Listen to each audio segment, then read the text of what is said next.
नमस्कार, मैं हूँ राधा और आप देख रहे हैं न्यूज़ जंक्शन। भोजपुरी इंडस्ट्री के पावर स्टार कहे जाने वाले अभिनेता पवन सिंह का नया गाना मीठा मीठा बधे कमरिया 2 इस समय यूट्यूब पर धमाल मचा रहा है। बीते दिन रिलीज हुए इस गाने को यूट्यूब पर 40,56,158 व्यूज मिल चुके हैं। गाने में पवन सिंह का दबंग अवतार और जबरदस्त डांस देखने को मिल रहा है। इस गाने को खुद पवन सिंह ने गाया है।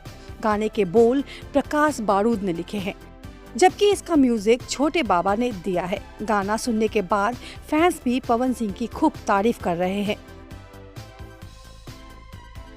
लेटेस्ट न्यूज के लिए सब्सक्राइब करें न्यूज़ जंक्शन।